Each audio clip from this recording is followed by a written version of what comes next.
Isang mataimtim na Huwebes po sa ating lahat. Ako si Benison Estareja. Magpapatuloy pa rin po ang matinding init at alinsangan ng panahon sa malaking bahagi ng bansa dahil pa rin yan sa easterlies o yung mainit na hangin po galing sa silangan, nagdadala rin ng mga pulupulong mga paulan o pagkidlat pagkulog lalo na sa silangang bahagi ng Visayas and Mindanao. Samantala, base naman sa ating analysis, wala tayong nakikitang bagyo na papasok ng Philippine Area of Responsibility hanggang sa matapos ang Holy Week and even sa mga unang araw ng susunod na linggo. Para sa lagay ng panahon ngayong araw ng Huwebes Santo, asahan pa rin sa malaking bahagi ng Luzon ang fair weather conditions. Ibig sabihin umaga hanggang hapon ay madalas maaliwalas ang panahon at minsan lamang partly cloudy. Pagsapit ng tanghali, andyan pa rin ang maalinsangang panahon dahil sa easterlies at sasamahan lamang ng mga pulupulong mga paulan sa ilang areas ng Southern Luzon at may mga lugar pa na magkakaroon lamang ng mababang tsansa ng pag-ulan.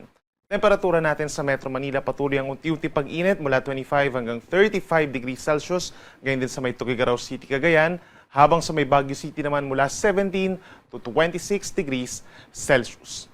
Sa ating mga kababayan po sa Palawan, patuloy din ang epekto ng easterlies, fair weather conditions, maaliwalas for most of the time at maliit lamang ang tsansa ng mga pag-ulan. Kung meron man, mga isolated or mga nagtatagal lamang ng isang oras, samantala sa may Visayas and Mindanao, may mga tsansa ng mga pag-ulan hanggang tanghali, mga rain showers lamang sa may Eastern Visayas, bahagi ng Caraga Region and Davao Oriental. Subalit pagsapit po ng hapon at hanggang sa gabi, may tsansa na rin po ng mga pulupulong mga paulan at pagkidlat pagkulog sa malaking bahagi ng Eastern Visayas, Cebu, Bohol, Caraga Region and Davao Region, as well as yung mga nearby areas pa dito sa may Camiguin, Misamis Oriental and Bukidnon. So make sure po na meron tayong dalang payong for today kung lalabas ng bahay.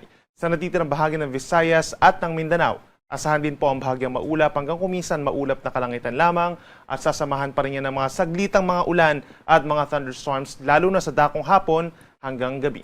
Temperatura natin dito sa may Puerto Princesa hanggang 33 degrees Celsius, sa may Visayas pinakamainit sa may Tacloban and Iloilo hanggang 33 degrees, habang sa may Mindanao pinakamataas ang temperatura sa may Davao City hanggang 34 degrees Celsius. Para naman sa ating heat index kahapon, araw ng Miyerkules, pinakamataas sa may Pili, Camarines Sur hanggang 44 degrees Celsius. Sinundan naman ito sa may Camariling Tarlac na may 43 degrees, Cavite City and Butuan City, Agusan del Norte po yan. Habang sa Metro Manila, umabot naman sa 41 degrees ang pinakamataas sa heat index or naramdamang init dito sa may Pasay City. At para naman po sa ating heat index forecast for today, posibleng pinakamainit or pinakamataas ang maramdamang init sa may Dagupan, Pangasinan at Pili, Camarines Sur hanggang 43 degrees Celsius. Habang marami rin lugar, nakikita natin dito yung kulay orange, 42 degrees po ang posibleng maramdaman na init or dangerous levels of heat index sa may Cagayan, Isabela, halos buong Central Luzon, gayon din sa may parting Bicol Region, sa may Northern Samar, Iloilo, Cavite, hanggang dito sa may Agusan del Norte, possible po yung dangerous levels of heat indices. Kaya ugaliin pa rin po ang pag-inom ng tubig at make sure na meron tayong proteksyon sa direktang sikat po ng araw. Magdala tayo ng payong, sombrero, pamaypay. Habang sa Metro Manila, kabilang na rin po dyan ang Science Garden, posibleng umabot sa 38 degrees. Habang sa may Pasay, posibleng umabot sa 40 degrees. Mainit pa rin po yan. So make sure yung mga nasa Kapatagan at yung mga nasa valleys, sila po yung posibleng makaranas pa rin ng matinding init dulot ng easterlies. Para naman po sa mas detalyadong heat index forecast po natin sa maraming lugar sa ating bansa at yung ating mga naobserbahan for the past 5 days and forecast for the next 2 days, scan lamang po yung QR code na nakikita ninyo sa inyong screen or magtungo sa pag-asa.dost.ph/weather/heat-index. At para naman sa lagay ng ating karagatan, wala po tayong inaasang sea travel suspensions throughout the Holy Week hanggang sa susunod na linggo. Mananatiling banayad hanggang katamtaman ng taas ng mga pag-alon. Usually naglalaro lamang po simula kalahati hanggang 1 metro ang taas ng mga pag-alon sa malayong parte ng karagatan. At kapag may mga thunderstorms, posible lamang ito umabot sa 1 kalahati hanggang 2 metro.